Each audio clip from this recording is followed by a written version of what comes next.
जय सिया राम। मित्रों, आप सभी का हमारे ज्योतिष चैनल में बहुत बहुत स्वागत है। 7 सितंबर 2025 रविवार के दिन चंद्र ग्रहण है। चंद्र ग्रहण पूर्णिमा को ही होता है और इससे दिन से श्राद्ध पक्ष भी प्रारंभ हो रहे हैं। एक तरफ श्राद्ध पक्ष है और दूसरी तरफ चंद्र ग्रहण भी है। चंद्र ग्रहण का प्रारंभ रात्रि 9:57 से होगा, जो रात्रि 1:27 तक रहेगा। लगभग 3.5 घंटे का यह चंद्र ग्रहण रहेगा। चंद्र ग्रहण का सूतक दोपहर में 12:57 से प्रारंभ हो जाएगा। इसलिए जो श्राद्ध विधान है, श्राद्ध कर्म है, पितरों के निमित्त जो कर्म इस दिन किया जाएगा, तर्पण कार्य है, श्राद्ध पूजन है, पितृ पूजन है, ब्राह्मण भोजन इत्यादि जो भी होगा वो इस दिन दोपहर में 12:57 से पूर्व संपन्न कर दिया जाना चाहिए। वैसे भी दोपहर का समय जो होता है 11:15 से लेकर के लगभग 12:30 बजे तक का वो कुत्तप वेला कहलाता है। और उस कुत्तप वेला में किया गया श्राद्ध कर्म बहुत ही पुण्य फलदायक होता है। पितरों को ये समय विशेष समर्पित है। इसी वेला में आपको पितृभोजन या श्राद्ध भोजन करवाना चाहिए। अब सबसे बड़ी बात है, ये जो चंद्र ग्रहण है इसका 12 ही राशियों पर क्या प्रभाव पड़ेगा। ये खग्रास चंद्र ग्रहण है, मतलब पूर्ण संपूर्ण है या आंशिक नहीं है। और इस वर्ष का यह पहला चंद्र ग्रहण है।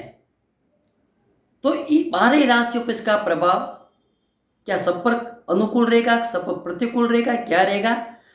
तो अब देखिए आप, सर्वप्रथम हम बात करते हैं मेष राशि की।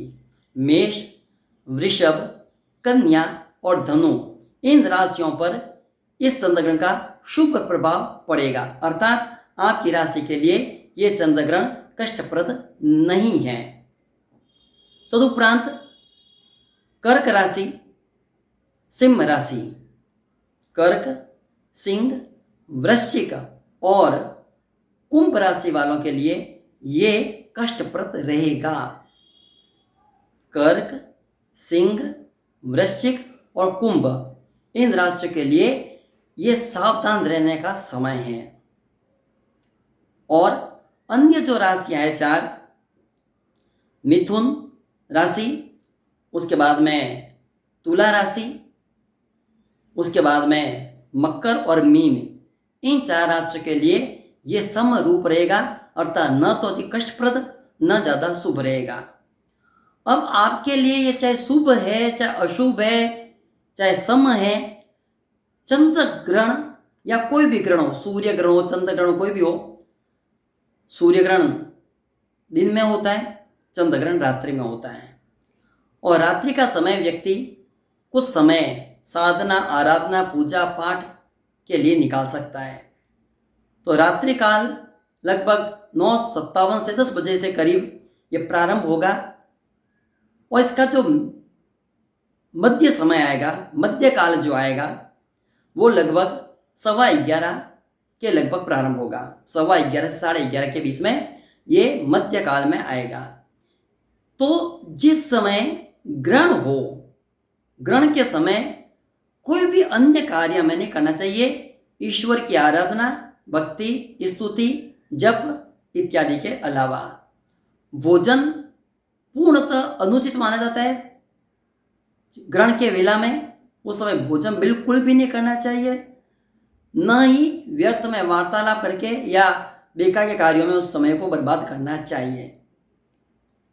जो कन्याएं, औरतें गर्भावस्था में, तो उन सभी को गर्भ की रक्षा हेतु जो है वो भगवान श्री कृष्ण का जप करना चाहिए।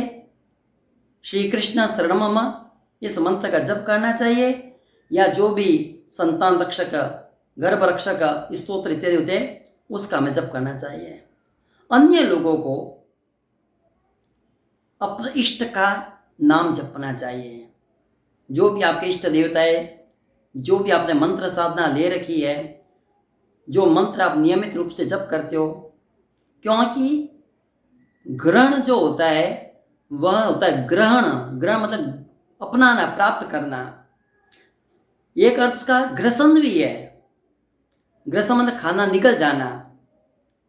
चंद्रमा को जब राहु केतु इत्यादि जो दैत्य ग्रह है उसको जब निगलने की कोशिश करते हैं तो वो भी ग्रहण मतलब ग्रसन कर लेना उसको, वो एक कार्य है, वो एक अन्य बात है निश्चित रूप से।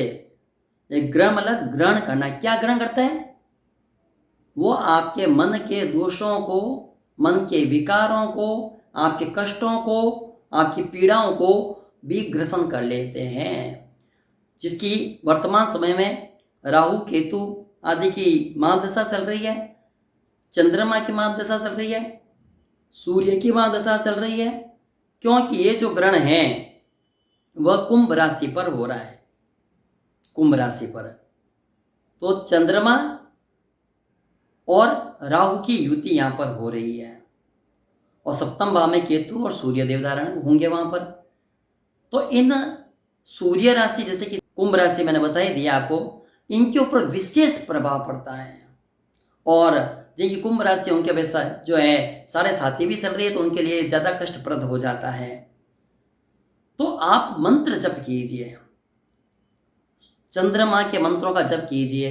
ओम सोम सोमाय नमः, ओम चंद्रमसे नमः, ओम राहवे नमः, ओम राम राहवे नमः, या जो भी पौराणिक वैदिक मंत्र है उसका भी आपको जप करना चाहिए। वो न हो सके तो अपने इष्ट देवता का नाम जरूर जपना चाहिए। आप भगवान श्री कृष्ण का नाम जप सकते हो, हनुमान जी का, राम जी का, शिव जी का, भगवती देवी का, जो भी मंत्र है उस मंत्र की सिद्धि आपको आसन पर बैठ करके अवश्य पवित्रता शुचिता के साथ करनी चाहिए। माला हाथ में लेने की आवश्यकता नहीं है। मन ही मन बिना गिने आप मंत्रों का जप निरंतर कर सकते हैं, जब तक आप कर सकते हो, जितना इसका सामर्थ्य है अवश्य करना चाहिए। और प्रातःकाल अगले दिन मतलब 8 तारीख को सोमवार को सुबह उठते ही स्नान आदि से पवित्र होकर के कुछ न कुछ वस्तु का दान अवश्य करना चाहिए, विशेष रूप से श्वेत वस्तुओं का। वैसे भी सोमवार है, चंद्र ग्रहण है, तो चंद्रमा से संबंधित वस्तुओं का दान इस दिन अवश्य करना चाहिए। सफ़ेद वस्त्र, दही, दूध, सफ़ेद मिष्ठान आदि का आपको दान करना चाहिए। चावल इत्यादि का भी दान आपको करना चाहिए। किसी मंदिर में दही चढ़ा सकते हो, श्वेत पुष्पों की माला चढ़ा सकते हो, शंख आदि का भी दान इसमें करना चाहिए। तो जो भी सफ़ेद वस्तुएं हैं चंद्रमा से जनित, चंद्रमा से संबंधित, उन सभी का दान आपको अवश्य करना चाहिए। ये चंद्र ग्रहण आपके ऊपर ज़्यादा कष्टप्रद नहीं रहे, ऐसे मंगल कामना के साथ में अपने आप को विराम देता हूँ। धन्यवाद। जय श्री राम।